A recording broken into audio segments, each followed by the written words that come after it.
నమస్కారం అమరావతి న్యూస్ కి స్వాగతం. ఈనాటి వార్తా విశేషాలు. పార్లమెంట్ బడ్జెట్ సమావేశాలను మాజీ ఆర్మీ చీఫ్ మనోజ్ నరవనే రాసిన ఆత్మకథ పుస్తకం కుదిపేస్తోంది. రాష్ట్రపతి ప్రసంగానికి ధన్యవాద తీర్మానంపై సందర్భంగా జాతీయవాదంపై మాట్లాడుతూ ఉండగా రాహుల్ గాంధీ హఠాత్తుగా మనోజ్ నరవనే రాసిన 4 స్టార్స్ ఆఫ్ డెస్టినీలోని ఆత్మకథకు సంబంధించిన అంశాలను లేవనెత్తారు.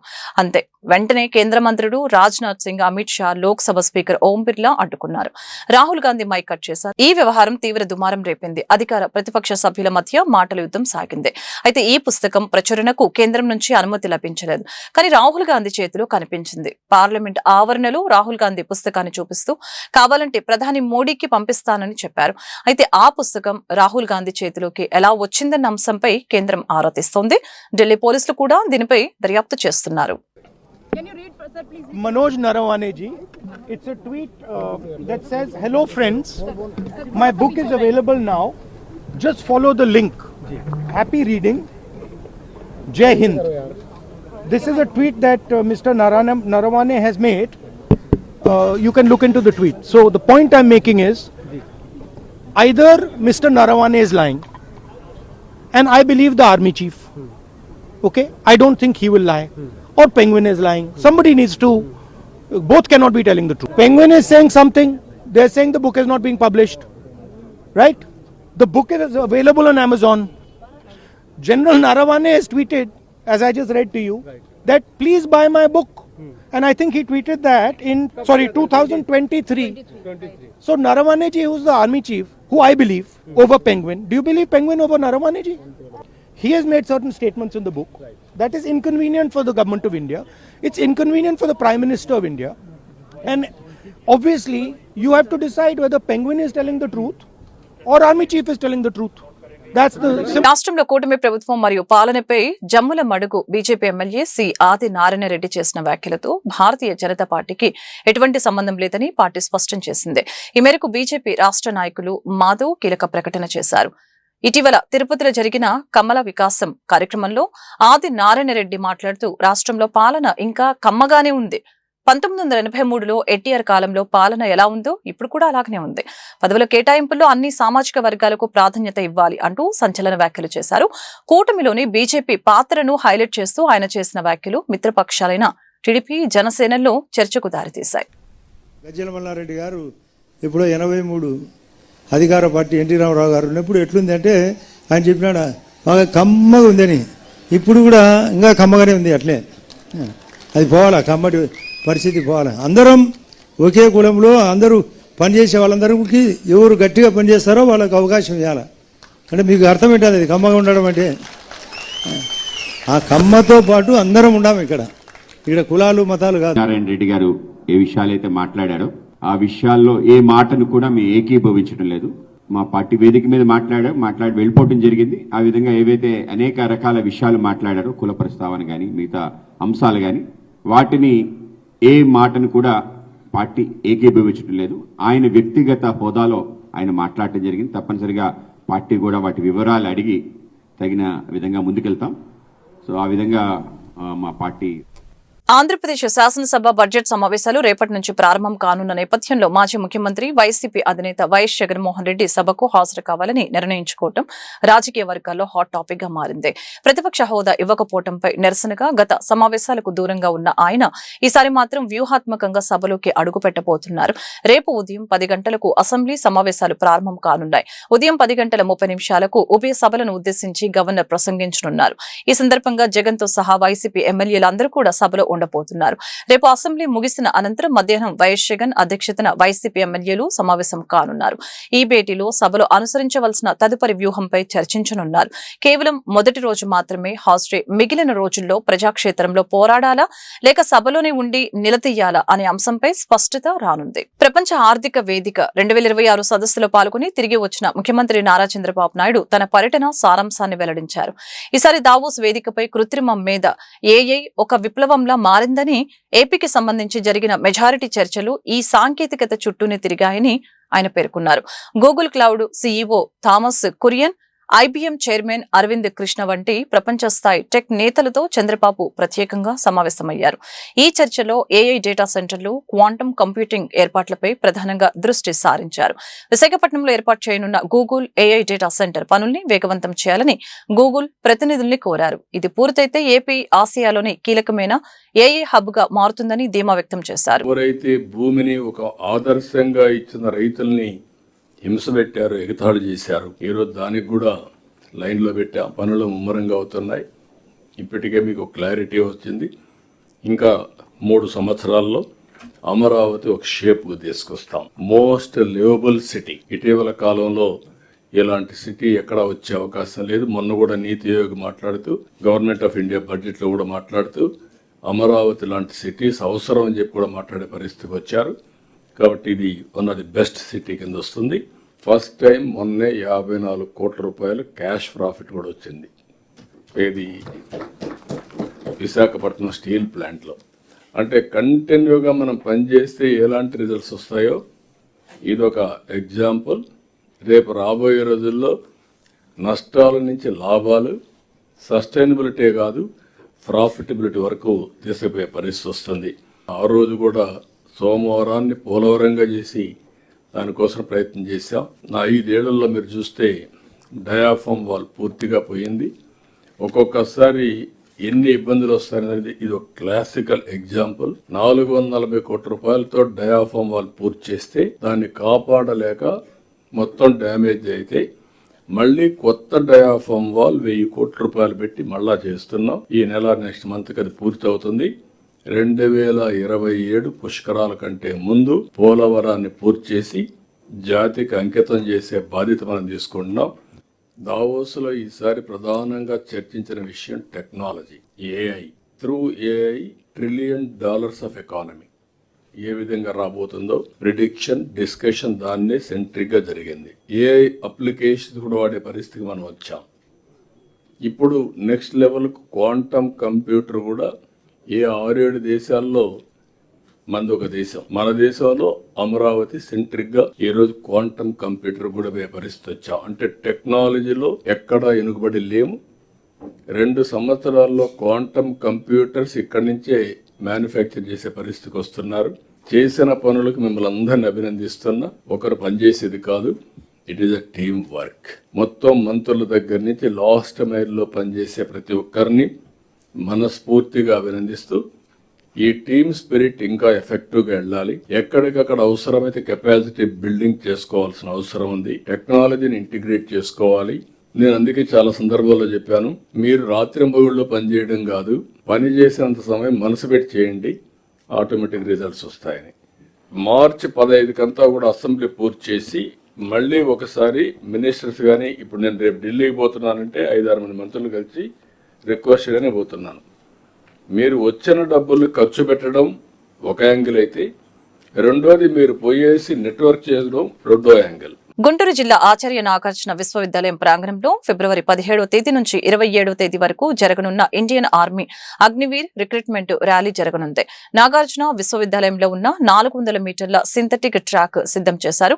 ఎంపిక ప్రక్రియ రాత్రి సమయంలోనే చేపట్టనుందున ఫ్లడ్ లైట్స్ ఏర్పాటు చేస్తున్నారు. శారీరక కొలతల పరీక్షలు, వైద్య పరీక్షలకు ఇండోర్ బ్యాడ్మింటన్, జిమ్ భవనాలని సిద్ధం చేస్తున్నారు. సింథటిక్ ట్రాక్ కు ఆనుకుని శారీరక దారుఢ్య పరీక్షలు, డ్రగ్ పరీక్షలు, అభ్యర్థుల హాజరు, వేచి ఉండు స్థలం, మొబైల్ టాయిలెట్స్ తదితర అవసరమైన ఏర్పాట్లు చేస్తున్నారు. వైద్య శిబిరాలు, అంబులెన్స్లు అందుబాటులో పెడుతున్నారు. అత్యవసర మందులు, అత్యవసర సమయంలో అధునాతన వైద్య సేవలు అందుబాటున అంబులెన్స్ల ఏర్పాటుతో పాటు హృద్రోగ నిపుణులు, ఎముకల నిపుణులు సిద్ధంగా ఉంచనున్నారు. ల్యాబ్ టెక్నీషియన్ సేవలు కూడా అందుబాటులో ఉంచనున్నారు. పారిశుద్ధ్య నిర్వహణకు తగిన సిబ్బందిని ఏర్పాటు చేస్తున్నారు. ముందస్తు చర్యగా అగ్నిమాపక శకటాలు సిద్ధంగా ఉంచుతున్నారు. పోలీస్ బందోబస్తు ఏర్పాటు చేస్తున్నారు. అవసరమైన చోట బ్యారికేడింగ్ ఏర్పాటు చేస్తున్నారు. ఇండియన్ ఆర్మీ అగ్నివీర్ రిక్రూట్మెంట్ ర్యాలీపై కలెక్టర్ కార్యాలయంలో మంగళవారం సమన్వయ కమిటీ సమావేశం జరిగింది. Army recruitment director colonel Rajat సువర్ణతో కలిసి జాయింట్ కలెక్టర్ అశుతోష్ శ్రీవాత్సవ సమీక్షించారు. ఈ సందర్భంగా జాయింట్ కలెక్టర్ మాట్లాడుతూ ఆంధ్రప్రదేశ్, తెలంగాణ రాష్ట్రాలకు చెందిన పురుష అభ్యర్థులకు నిర్దేశించిన ర్యాలీ అని అన్నారు. మొత్తం 8,598 మంది అభ్యర్థులు పాల్గొంటున్నారని చెప్పారు. ఈ మేరకు ఏర్పాట్లలో ఎక్కడ ఎటువంటి లోటుపాట్లు లేకుండా సజావుగా, సక్రమంగా చేయాలని అన్నారు. జిల్లా సైనిక సంక్షేమ అధికారిని సమన్వయ అధికారిగా నియమించారు. సమావేశంలో జిల్లా అధికారులు పాల్గొన్నారు.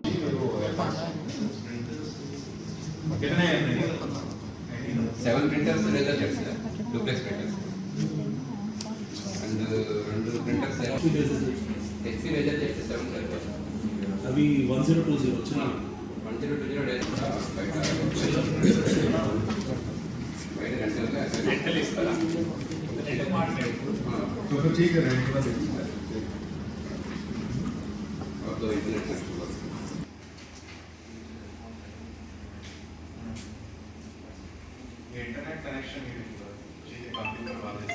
That time also your team can be there. Yesterday, one official came from the education department. Record assistant, RJDC. I will share it with you. So my point అంటే from like from 13 onwards. ప్రస్తుతం MLA Galla Madhavi పేరు రాష్ట్ర వ్యాప్తంగా మారుమరుగుతున్న సంగతి తెలిసిందే. CM చంద్రబాబుపై అనుచిత వ్యాఖ్యలు చేసిన అంబటి రాంబాబు ఇంటిపై జరిగిన దాడికి ఈ ఎమ్మెల్యే నేతృత్వం వహించారు. రాజకీయంగా దూకుడు ప్రదర్శించే గల్లా మాధవి గుంటూరు పశ్చిమ నియోజకవర్గంలో అనేక వినూత్న కార్యక్రమాలకు శ్రీకారం చుట్టారు. ప్రధానంగా రేషన్ మాఫియా ఆట కట్టించేందుకు రేషన్ దుకాణాల్లో సీసీ కెమెరాలు ఏర్పాటుకు మార్గం సుగమం చేశారు. అదేవిధంగా గంజాయిపై ఉక్కుపాదం మోపారు. ప్రజా సంక్షేమం విషయంలో అధికారుల్ని నిలదీయటంలో ఆమె ఎప్పుడూ వెనకడుగ వేయలేదు.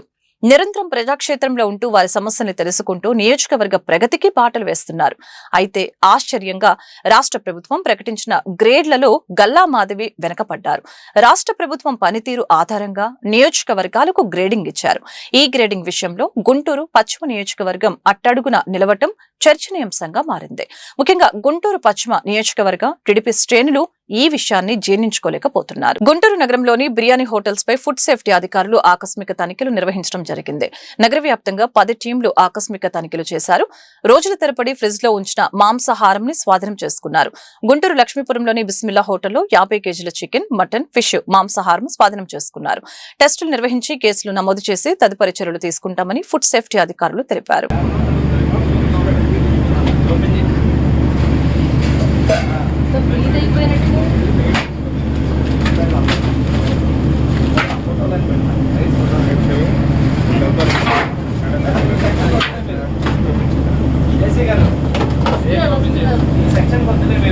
అదే బయటికి వెళ్ళిపోతాను. మాజీ మంత్రి అంబటి కుటుంబ సభ్యులను మాజీ ఎమ్మెల్యే చిర్ల జగ్గిరెడ్డి పరామర్శించారు. ధ్వంసం చేసిన అంబటి ఇంటిని, కార్యాలయాన్ని పరిశీలించారు. అనంతరం ఆయన మీడియాతో మాట్లాడారు. రాష్ట్రంలో రెడ్ బుక్ పాలన చూస్తున్నారని చెప్పారు. తిరుపతి లడ్డూపై యుద్ధం చేస్తున్నామని అన్నారు. సీఎం రాజీనామా చేయాలన్న డిమాండ్ ఉందని అన్నారు. ఆడవాళ్ల మీద దాడి ఆటవిక చర్య అని తెలియజేశారు. జగన్ కనుసైగ చేస్తే టీడీపీ నాయకుల పరిస్థితి ఏంటో అర్థం చేసుకోవాలని అన్నారు. హోంమంత్రికి నైతికతే లేదని అన్నారు. హోంమంత్రిగా అనిత డమ్మి, హోంశాఖను పరిపాలించేది చంద్రబాబు, ఆయన తనయుడు నారా లోకేష్ అని అన్నారు. నాయుడు గారు ఈ రాష్ట్రంలో హిందువుల యొక్క మనోభావాలను దెబ్బతీస్తూ ఈ రోజు కూడా తిరుపతి లడ్డు మీద ఒక యుద్ధం చేస్తూ తిరుపతి లడ్డూను సైతం అపవిత్రం చేస్తున్న తరుణంలో ఈ రాష్ట్ర ప్రజానీకం అంతా కూడా, దేశంలో ఉన్న ప్రజలంతా కూడా ఇవాళ నారా చంద్రబాబు నాయుడు గారిని మరి తిట్టుకుంటూ ఉన్నారు. ఆయన్ని పదవి నుంచి రాజీనామా చేయాలని కూడా కోరుకుంటూ ఉన్నారు. అటువంటి తరుణంలో మరి ఏదైతే వారు చేసిన తప్పుల్ని డైవర్ట్ చేయడం కోసం ఈరోజు అంబటి రాంబాబు గారు ఎవరైతే వాయిస్ ఉండి ఈ తెలుగుదేశం ప్రభుత్వం చేస్తున్న, కూటమి ప్రభుత్వం చేస్తున్న తప్పుల్ని ఎండగడుతున్నారో అట్లాంటి వాయిసెస్ ఉన్నటువంటి అంబటి రాంబాబు గారు లేదా జోగి రమేష్ గారు వారి మీద ఏదో కార్యక్రమం చేస్తే వేరు, కానీ ఆ రకంగా కాకుండా వారి ఇంట్లో ఉన్నటువంటి ఆడవాళ్ళ మీద ఆటవికమైనటువంటి చర్యలు చేస్తూ దానికి ఇక్కడ ఉన్నటువంటి స్థానికంగా ఉన్నటువంటి ఎమ్మెల్యేలు ప్రాతినిధ్యం వహిస్తున్నారంటే ఇది ముఖ్యంగా మహిళల పట్ల ఈ ప్రభుత్వానికి ఉన్నటువంటి చిత్తశుద్ధి ఏంటో మనకు అర్థమవుతుంది. మేము మనవి చేస్తూ ఉన్నాం. ఈ రోజు జగన్మోహన్ రెడ్డి గారు, అంబటి రాంబాబు గారు మరి ఒక కనుసైగ చేస్తే ఈ తెలుగుదేశం పార్టీ కూటమి నాయకుల పరిస్థితి ఏంటని అడుగుతున్నా. ముఖ్యంగా ఏదైతే వారు ఇక్కడ ఉన్నటువంటి స్థానిక శాసనసభ్యులు మాట చెప్తున్నారు, మేమేదో రెండోసారి వస్తే మీకు దారి ఖర్చులు కూడా ఉండవు పరామర్శలు చేయడానికని. ఇవాళ ఆత్మగౌరవంతో ఉన్నాం. జగన్మోహన్ రెడ్డి గారి యొక్క మాట కోసం వేచి చూస్తున్నారు. ముఖ్యంగా అంబేద్కర్ కోనసీమ జిల్లా నుంచి కానీ యావత్ రాష్ట్రం నుంచి కానీ మీరు ఈ రాష్ట్రంలో మహిళల పట్ల ప్రవర్తిస్తున్న తీరు ఇవన్నీ చూస్తూ ఉన్నాం. ఆ రకమైన కనుసైగ చేస్తే మీకు ఇంటికి వెళ్ళడానికి దారిగచ్చులు కూడా ఉండవు ఇక్కడ స్థానిక శాసనసభ్యులు అన్న విషయాన్ని ఈ సందర్భంగా మేము కూడా తెలియజేస్తున్నాం. కానీ ఏదైతే ఒక సంస్కృతి సాంప్రదాయాల్ని కట్టుబడి ఉన్నాం కనుక ఈరోజు ప్రజలంతా కూడా వేచి చూస్తున్నారు. మీరు ఏ ప్రజల్లో నెగ్గారో ఆ ప్రజల్ని మీరు కొట్టుకు తినే విధంగా ఇవాళ కూటమి ప్రభుత్వంలో ఈ నాయకులంతా కూడా తయారయ్యారు. రాబోయేటువంటి కాలంలో మీకు తగిన విధంగా బుద్ధి చెప్తారు. ముఖ్యంగా అంబటి రాంబాబు గారిని అనేక రకాలైన కేసులు పెట్టి మళ్ళీ ఆయన బెయిల్ వస్తుంటే కూడా వేరే కేసు పెట్టి మరి ఆయన్ని అణగదొక్కడం కోసం ఆయన గొంతు నొక్కడం కోసం మీరు చేస్తున్న ప్రయత్నం. ఇవాళ తెలుగుదేశం పార్టీ వాళ్ళు చాలా మంది ఆనందపడుతున్నారు. మరి ఏదైతే మరి ఒక పులిని లోపల పెట్టామని వారు అనుకుంటూ ఉన్నారు. ఇవాళ ఇంట్లో ఉన్నటువంటి ఒక బెబ్బులి అంబటి వారి తరపు నుంచి బయటకు వచ్చిందన్న విషయాన్ని కూడా గమనించమని కోరుతున్నాం. రేపు మీ కోసాలు కదిలిపోయేలా రేపు రాబోయేటువంటి ఎన్నికల్లో ప్రజలు మీకు బుద్ధి చెప్తారు, ఆ కుటుంబానికి అండగా నిలబడతారని చెప్పి ఈ సందర్భంగా తెలియజేస్తూ మీరు బీసీల పట్ల కానీ లేదా ఉన్నటువంటి అంబటి రాంబాబు గారి కుటుంబం పట్ల కానీ మీరు చేసే ప్రతి చర్యకి రేపు ప్రతి చర్య మరి ఓట్ల రూపంలో ప్రజలు కూడా చూపిస్తారని ఈ సందర్భంగా తెలియజేస్తూ గుంటూరు మిర్చియాడు పాలకవర్గం ఖరారైంది. అయితే ఈసారి మిర్చియాడు పాలకవర్గంలో 7 మహిళలు ఉండటం విశేషం.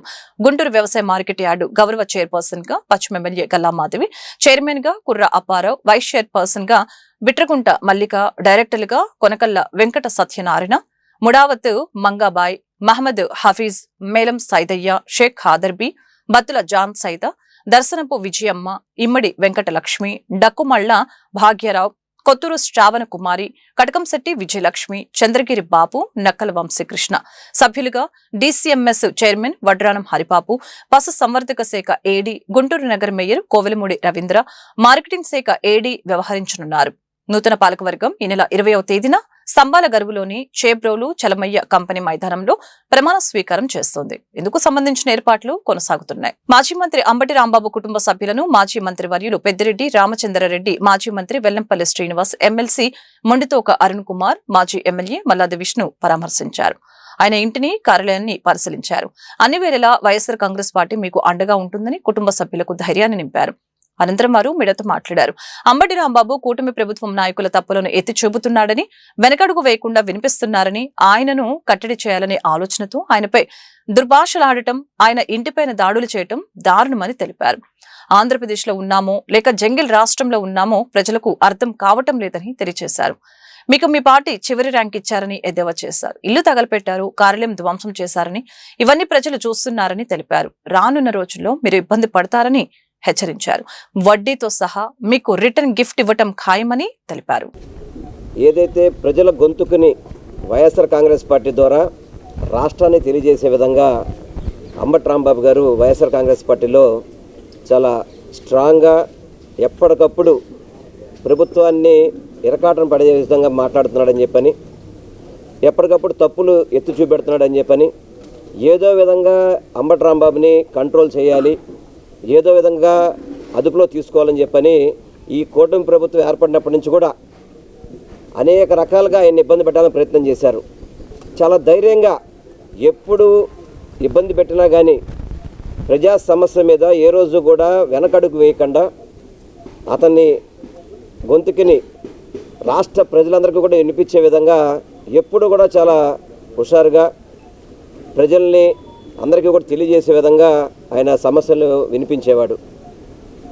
చంద్రబాబు కానీ నారా లోకేష్ కానీ ఏదో విధంగా ఆయన్ని ఇబ్బంది పెట్టాలని చెప్పని తప్పుడు కేసులు పెట్టి సుమారుగా ఇప్పటికీ 53 కేసులు తప్పుడు కేసులు పెట్టారు. 53 కేసులు తప్పుడు కేసులు పెట్టి ఏదో విధంగా ఆయన్ని జైల్లో ఉంచాలి, మానసికంగా ఆయన ఒత్తిడి చేయాలి, వారి కుటుంబ సభ్యుల మీద అందరి మీద కూడా ఒత్తిడి చేయాలని చెప్పని ఏదైతే ఆయన్ని అదుపులో తీసుకునే ముందే ఆఫీస్ చూశారు కదా, మొత్తం కూడా ఆల్రెడీ విజువల్స్ అన్నీ చూశారు. ఆఫీసులో సుమారు దాదాపు 50-60 మంది ప్రాణాలు అరచేతిలో పెట్టుకొని మనం అసలుకి ఆంధ్ర రాష్ట్రంలో ఉన్నామా, ఒక జంగిల్ రాజ్యంలో ఉన్నామా మన అర్థం కాని పరిస్థితి. ఆటవిక పరిపాలనలా కనబడుతుంది ఇక్కడంతా కూడా. ఆటవిక పరిపాలన అంటే ఏ ఒక్కరికి స్వేచ్ఛ లేదు, ఏ ఒక్కరికి భద్రత లేదు. లా అండ్ ఆర్డర్ అనేది పూర్తిగా పోలీసులే దగ్గరుండి ఇందాక కర్రలు చూపెడుతున్నారు, ఆ కర్రలు తీసుకొని ఎవరిని పడితే వాళ్ళని, ఎవరైనా పోలీసులు ఏం చేయాలా, దాడులు చేసేవాళ్ళని ఆపాల్సింది పోయి ఎవరైతే దాడులు జరుగుతున్నాయో వాళ్ళ ఇంటికి దాడులు చేసే వాళ్ళకి రక్షణ కల్పించడం అనేది నాకు తెలిసి ఈ భారతదేశంలో ఆంధ్ర రాష్ట్రంలో మాత్రమే జరుగుతుంది. చాలా బాధాకరం. మీరు అనుకుంటున్నారు అంబటి రాంబాబు గారు ఏమన్నా భయపడతారేమో అని చెప్పని. వారి ఆస్తులను ధ్వంసం చేశారు. వారి కుటుంబ సభ్యులంతా కూడా ఇంట్లో ఉండి పిల్లలతో సహా ఉంటే కనీసం భద్రత కల్పించలేని అసమర్థత ప్రభుత్వం ఈ కూటమి ప్రభుత్వం. భద్రత కనిపించే పరిస్థితే లేదు. ఇంట్లో దూకిపోవడం, తెలుగుదేశానికి సంబంధించినటువంటి నాయకులు, కార్యకర్తలు, గూండాలు అందరూ కూడా దాడి చేసినటువంటి దాన్ని ముందుగా తీవ్రంగా ఖండిస్తూ వాళ్ళ కుటుంబాన్ని, వారి కుమార్తెల్ని, వారి భార్య, పిల్లల్ని అందరినీ కూడా ఈరోజు పలకరిస్తూ ధైర్యాన్ని నింపుతూ ఈరోజు మేమందరం కూడా వారి కలవడం జరిగింది. స్వాతంత్రం వచ్చిన తర్వాత ఈ రకమైనటువంటి సంఘటనలు, ఇళ్ల మీద రౌడీజం చేయటం, ఆఫీసుల్ని పగలగొట్టడం, పెట్రోల్ బాంబులు వేయటం ఏనాడైనా ఉందా? మరీ ముఖ్యంగా గుంటూరులో చేబ్రోలు హనుమయ్య గారు, ఎన్జి రంగా గారు లాంటి లీడర్స్ ఉన్నటువంటి గుంటూరు జిల్లాలో తెలుగుదేశం బరి తెగించింది. తెలుగుదేశం ఈ రకమైనటువంటి కక్ష సాధింపు ధోరణికి పూనుకుంది. ఇది పూర్తిగా అప్రజాస్వామికంగా చట్టాన్ని చేతిలో తీసుకుని పోలీసుల సహకారంతో, పోలీసులు కాపలా ఉండి చట్టాన్ని, శాంతి భద్రతల్ని రక్షించాల్సినటువంటి పోలీసు యంత్రాంగం వాళ్లే దగ్గరుండి ఈ ఇంటిని దాదాపుగా 2000 మంది 7 నియోజకవర్గాల నుంచి వచ్చి చుట్టుముట్టి రాళ్ళు వేస్తుంటే, కార్లు పాల్గొడతా ఉంటే, ఆఫీస్ పాల్గొడతా ఉంటే, పెట్రోల్ బాంబులు వేస్తూ ఉంటే ప్రేక్షక పాత్ర పోలీసు యంత్రాంగం పోషించడం ఇది ప్రజాస్వామ్యంలో చాలా అరుదైనటువంటి సంఘటన. ఇలాంటి సంఘటనలు ప్రజాస్వామ్యానికే మాయని మచ్చ కింద మిగిలిపోతాయి. రాజకీయాల్లో రకరకాలైనటువంటి విమర్శలు చేస్తాం, రాజకీయాల్లో ఒకళ్ళనొకళ్ళు రకరకాలుగా విమర్శించుకుంటాం. తెలుగుదేశానికి సంబంధించినటువంటి నాయకులు వైఎస్ జగన్మోహన్ రెడ్డి గారిని ఎన్ని మాటలు అన్నారు, ఎన్ని అనరాని మాటలు అన్నారు, అవన్నీ రికార్డులో లేవా? మీకు తెలీదా? చంద్రబాబు నాయుడు గారిని అంబటి రాంబాబు గారు ఆ ఆవేశంలో, ఆ కోపంలో ఆయన దాడి చేసినటువంటి సందర్భంలో తిరిగి మళ్ళీ. ఈ వార్తలు ఇంతటితో సమాప్తం. మరొక బులెటిన్ మళ్ళీ కలుద్దాం. నమస్కారం.